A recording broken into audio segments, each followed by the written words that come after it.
lagi di Opsi, obrolan santri putri Elfat El Islami. Pada episode kali ini kita kedatangan tamu yang sangat spesial. Di samping saya ada Ustadzah Resta, Ustadzah Lia. Selamat malam para Ustadzah. Malam. Bagaimana kabarnya? Alhamdulillah baik. Takbir dong. Beliau berdua merupakan staf pengajar di KB Abnaul Waton. KB Abnaul Waton sendiri merupakan lembaga baru ya di Yayasan Elfat El Islami ini. Benar. Mungkin bisa diceritakan bagaimana awal mula berdirinya KB Abnaul Waton ini? Awal berdirinya dari KB Abnaul Waton sendiri itu berdiri sekitar tanggal 17 Juli 2022. Berarti masih baru ya? Ya, baru beberapa bulan yang lalu. Itu tentunya melibatkan beberapa pihak dari kalangan santri dan juga banyak dari keluarga dalam Elfat El Islami sendiri. Selain terlibatnya banyak santri dan juga keluarga dalam yang termasuk santri itu saya dan juga Ustadzah Lia sendiri, di sini kami menjadi memiliki semangat baru karena di samping itu dari ilmu yang telah kami dapat di pondok pesantren dan juga perguruan tinggi, di situ kami bisa menyalurkan gitu ilmu yang telah kami dapatkan. Ya kurang lebih seperti itu. Ustadzah, saya pengen tahu banget loh kesehariannya di KB Abnaul Waton ini seperti apa, bagaimana penerapan pendidikannya dan lain sebagainya itu seperti apa? Sistem pembelajaran di KB Abnaul Waton sendiri saat ini menggunakan metode klasikal.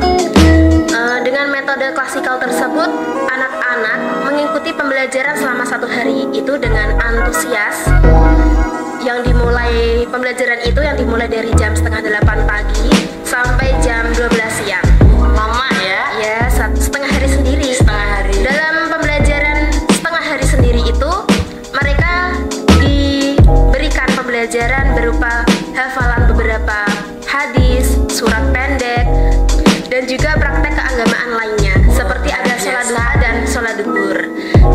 Di samping itu juga mereka tentunya dilatih dengan beberapa permainan yang dapat mengasah kognitif, terus fisik motorik anak, dari fisik motorik halus, kasar, dan juga kami mengusahakan KB Abnaul Waton ini dapat menjadikan anak bertumbuh sesuai dengan usianya, dan kami mengusahakan anak-anak di KB Abnaul Waton sendiri dapat berkembang sesuai dengan usia dan sesuai dengan standar PAUD seperti itu.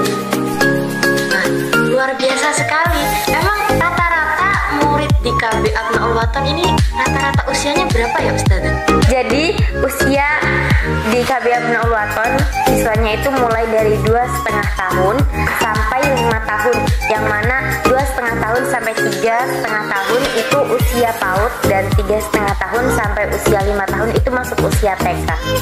Luar biasa sekali ya, umur 2,5 tahun sudah benar ajari menghafal hadis, kegiatan keagamaan, sholat duha ada Ya, ada. luar biasa, doa-doa yaumiyah. Benar. Itu sangat membantu pertumbuhan seorang anak loh.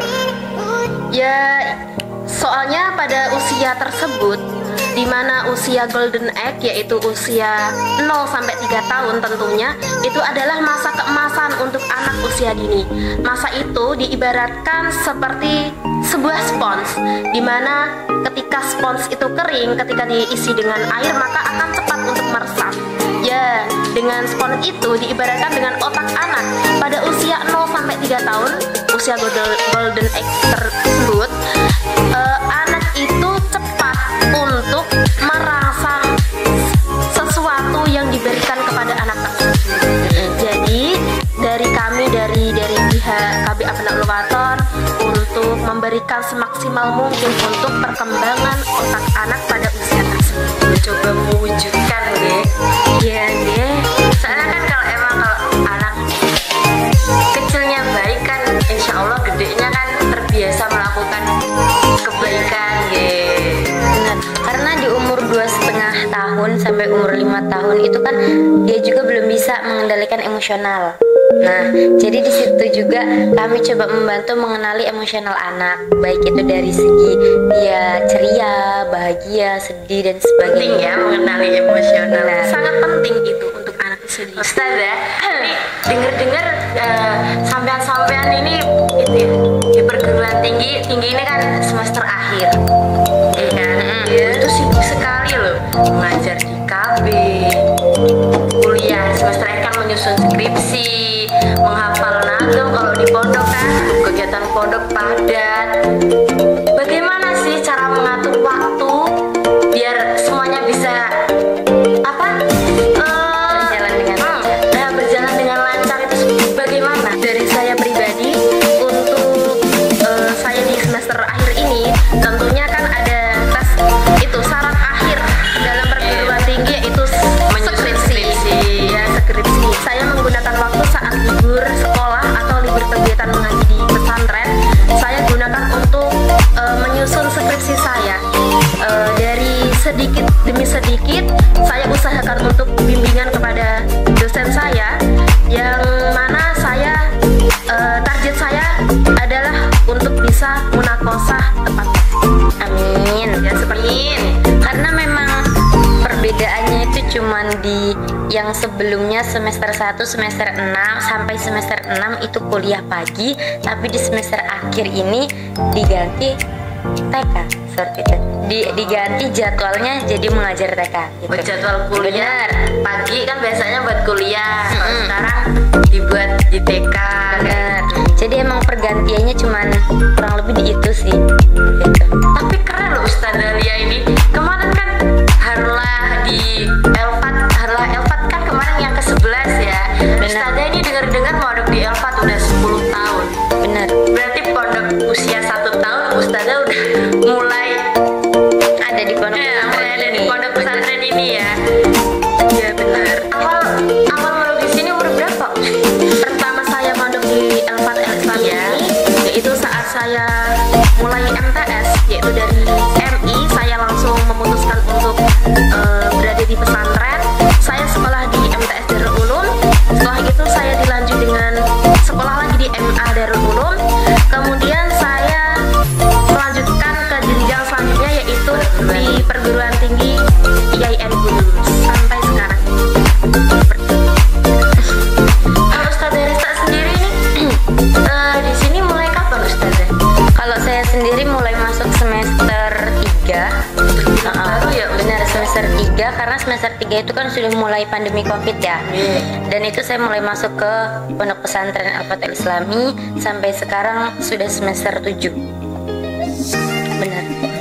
Tapi kan tetap saja ya Ustazah, kalian pasti pernah merasakan benar-benar capek kayak gitu.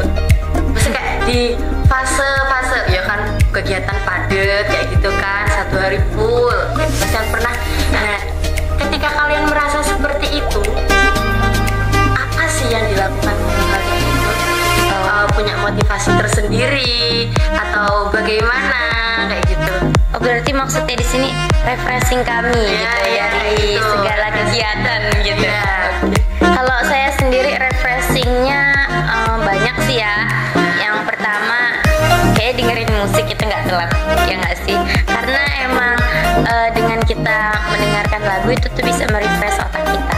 Kalau boleh tahu musiknya, ini jenis musik yang seperti apa? K-pop kah? I-pop kah? Oke. Karena kalau aku Sholawat pasti kan? oh itu yang utama, itu yang utama dong. Oh, yang Nggak telat. utama. Karena sholawat itu emang pasti yang paling utama. Selain itu semua, favorit aku sih lebih ke K-pop ya. Siapa nih kalau boleh tahu? Karena aku fandom ARMY dari Bentang Senyodan. Kim Namjoon. Iya gitu. Jadi karena lagu mereka itu relate banget ya. Emang isinya tuh kayak motivasi, terus tentang kebahagiaan. Jadi emang kayak wah refresh banget gitu dari semua kegiatan yang numpuk gitu kan ya. Bener. Kalau saya NCTZ. Oke. Saya NCTZ. Sahabat Opsi, saya NCTZ.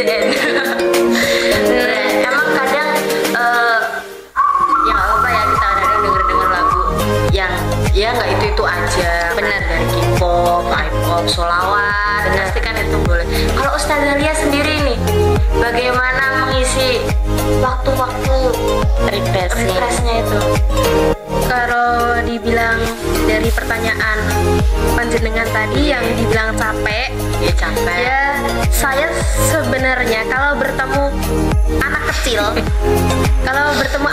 itu justru seneng. Kalau pembawaan di hati tuh rasanya tuh seneng, soalnya kan anak kecil kan pembawaannya ceria gitu kan. Jadi saya kalau maksudnya kalau sedang gundah atau gimana, kalau ketemu anak kecil tuh seneng. Tapi tentunya sampai maksudnya kalau udah berpisah, kalau tidak bersama dengan anak kecil, cara refreshing saya ketika di pesantren yaitu dengan bercanda tawa dengan teman-teman di kampus seperti itu. Ya mengobrol lah, mengobrol bersama teman-teman seperti itu. Mungkin ini yang terakhir Ustazah, ini boleh dong kesannya mengajar di KB Abnaul Wathon ini kan ada pengalaman baru, teman-teman baru dengan suasana yang baru. Nah itu bagaimana? Kalau dari saya sendiri, kesan saya di KB Abnaul Wathon yaitu ini adalah sebuah keberuntungan bagi saya, yaitu kapan saya itu sudah diberikan kesempatan dari pihak yayasan untuk mengajar di KB Abnaul Wathon tersebut. Tentunya beberapa kesan saya mengenal anak-anak adalah wujud apresiasi dari pembelajaran saya yang saya dapat dari sekolah tinggi tersebut, dari jurusan saya sendiri yaitu Ustazah. Ya begitu. Kalau Ustazah Resta sendiri bagaimana? Kurang lebih sama seperti yang disampaikan sama Ustazah Lia tadi, karena dimana kami sendiri yang menyandang sebagai guru atau istilah lainnya orang tua di sekolah, dan kami sendiri belum menyandang predikat itu ya, atau status itu sebagai orang tua. Berarti di sini kami mulai mempelajari gimana sih sifat anak, emosional anak, kayak gitu kan. Nah, jadi itu memang suatu pembelajaran gitu loh, yang mana kelak nantinya saya, Mbak, dan juga Ustazah Lia kan akan jadi Suatu pengalaman. benar, suatu pengalaman bagus. Karena memang penting kan sebagai santri kita kan juga dimanapun kita berada, meskipun satu ayat kan harus tetap disebarluaskan. Aduh Ustazah, sahabat opsi, tanpa terasa kita ini sudah di penghujung acara loh. Mungkin ada nih pesan-pesan buat sahabat opsi, buat teman-teman santri, kedepannya bagaimana biar tambah semangat belajarnya gitu. Oke, biar tambah semangat belajarnya, berarti jangan lupa tetap semangat belajar, jangan pantang menyerah, dan terus berusaha. Fighting. Dari saya untuk sahabat opsi dan teman-teman semua, kita berada di pesantren, kita tuh harus selalu ingat ngaji, ngabdi, ngabekti. Untuk itu, untuk teman-teman semua, kita berada di pesantren adalah sebuah keberuntungan dan Anugerah rezeki dari Allah. Jadi, gunakan waktu di pesantren kalian dengan sebaik-baiknya, dan jangan lupa ngabdi serta ngabekti kepada para kiai kalian. Terima kasih. Terima kasih Nggih Ustazah kerawuhannya sudah kerso membagikan ilmu, pengalaman sangat bermanfaat sekali bagi kami para santri dan sahabat opsi. Terima kasih Nggih. Sama-sama. Mungkin sahabat opsi